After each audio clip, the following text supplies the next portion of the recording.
অক্টোবরে মুক্তিযোদ্ধা স্বীকৃতি পাওয়া ৪১ জন বীরাঙ্গনার মধ্যে ১১ জনই চাঁপাইনবাবগঞ্জের।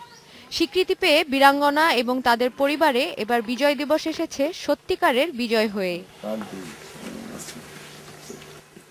এতদিন অভাব অনটন আর কষ্টে দিন কাটিয়েছেন তারা। তবে শুধু স্বীকৃতি নয়, মুক্তিযোদ্ধা হিসেবে শিগগিরই প্রাপ্য সম্মান ও ভাতা চান তারা।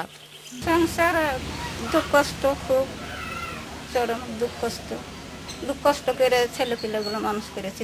এখন সরকার আমার এই ভাতা দেওয়ার লেগে দিলে পরে খুব ভালো হবে। সরকারের প্রতিশ্রুতি অনুযায়ী তাদের সুযোগ সুবিধা যত দ্রুত সম্ভব দেয়া উচিত বলে মনে করেন মুক্তিযুদ্ধের এই সংগঠক।